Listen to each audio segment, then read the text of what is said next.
presenting a case of combined vascular occlusion. It is a 56-year-old male came to the tertiary hospital with chief complaints of diminution of vision in the right eye since one day. Diminution of vision was sudden in onset, gradually increasing with mild pain. Patient was known hypertensive and on medication. He is a known alcoholic and a smoker. There was no history of trauma, no past history of similar complaint, and patient blood pressure was 183/99. It is the only finding regarding the history.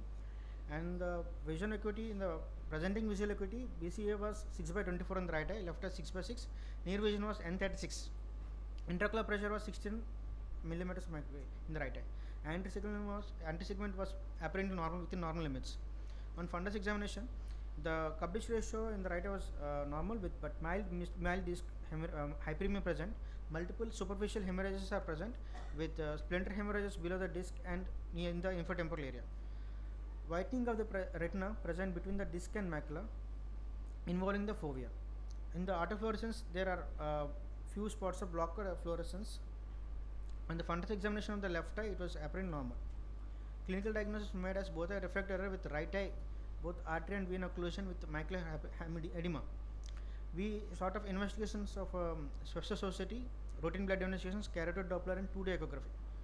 On the right eye, Schweppes Society round up with subretinal edema with abnormal foveal contour with subretinal edema with central macular thickness of 574. We can see the paradiscal space, the edema is also present paradiscal areas. In the left eye, the OCT was normal. Plan of care. So we planned AC paracentis of the right eye. If it is not resolving, we planned also for the anti-VEGF in the right eye. Topical NSAID was given 3 times a day in the right eye, and the first of all, the urgent physician reference in under emergency basis because of the hypertension. Abstinence of smoking and alcohol also advised. On treatment, we have done the AC paracensis right eye under topical anesthesia on the same sitting when he presented the OPD, and referred for the physician. After 5 days, we examine the patient and patient is not symptomatically better, so we plan for anti-VEGF also. After 1 month of follow-up, patient improved to 6 parts for the distance and near N6.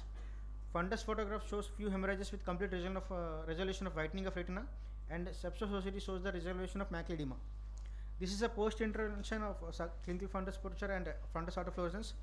But the venous tortuosity was decreased. There is no macular edema. There is no whitening of the retina between the fovea and disc, but a few hemorrhages present below the disc and infratemporal area. In the OCT, the subretinal fluid was resolved totally. The Doppler report was there is mild heterogeneous in the left carotid vessels, fibroplatic plaques in the bilateral carotid bulbs causing the stenosis as described in the carotid Doppler. 2D echography was also done. It was apparent normal. Discussion. Systemic conditions like diabetes, hypertension, uncontrolled diabetes, hypertension, dyslipidemia, and hypercoagulable disorders like antiphospholipid syndrome and potency deficiency can cause this condition. Emboli, when there is a artery occlusion, there can be two chances. Either see a artery occlusion which is causing the vein by giving back pressure to the veins, and sometimes vein occlusion cause artery occlusion also. As the vein occludes, increases the intraluminal pressure in the retinal capillary bed, and the pressure is transmitted to the retinal artery. And ciliary retinal artery occlusion also, it is a ciliary retinal occlusion can happen, which is 5% of all retinal vascular occlusions. Concomitant CRVO is seen in 40% of ciliary retinal artery occlusion, and ciliary retinal occlusion vice versa is seen in only 5% of CRVO cases. Thank you.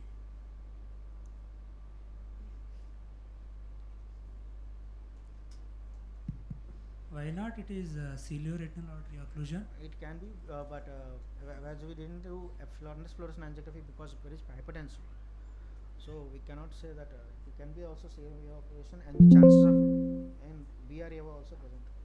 But based upon the anatomical location, it can be the ciliary occlusion because it is we can evident it is occlusion ciliary retinal artery itself present in 15% of total population, so we are not sure.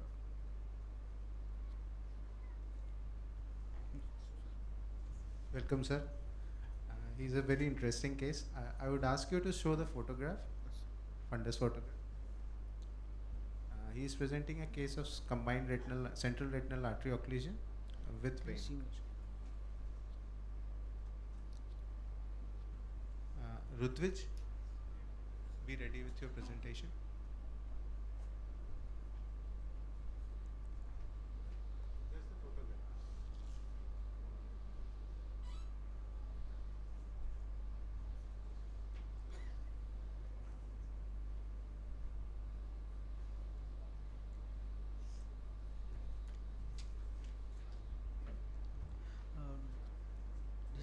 56-year-old male, sir, came with diminution of vision for last 2 days history. 1 day history. He has a blood pressure of 188/99, and in the there is a tortuosity present in the when we compare to the left eye other eye picture. It is venous or tortuous, and a few hemorrhages are present around the blood vessels, and there is a splinter hemorrhage below the disc. Yes. And there is whitening of retina between the area of arterial component is very evident. yes, sir. Show the OCT. This is the OCT. The subretinal fluid is the macula and around the disc also. But arterial component, you see, normally there is a thickening of the Retina Yeah. vessels. So that Layers. This is Yes. very interesting because your section of the OCT is not going to the ischemic area. Yes. If it was going to the ischemic Yeah, yeah, if area, it is the lower nerve down. fiber, the whole layers would have been more opaque, and edema is another part, and it looks more like a venous stasis, like non-ischemic type of central retinal vein, early central So retinal what vein. do you do ultimately? Sir, I did a AC paralysis in the same setting, and after control of blood pressure, I have injected anti-VEGF. And after 1 month, Vision improved from vision from 624 to 66. There are few hemorrhages post intervention, and OCT was not. We assume this is an excellent this thing, but I have very severe, very obvious patients of both CRA, CRVO, BRA, CRVO, all this possible I have, and they're very obvious. So whenever you have whitening of retina along with tortuosity, you have to suspect a combined. And in this case, you'll also you can also do a fields because this won't go into central retinal artery occlusion obviously, but if you have a suspicion, this is a ciliaretinal artery occlusion. This is a ciliary. Yes, sir. Very good. Nice case. Rudvich is See, going to although the present. role of anti-VEGF is not very well established, honestly speaking. If you see literature in a combined block, all of us do give for the venous component of Yes, it, sir. not for the arterial Arterial. component.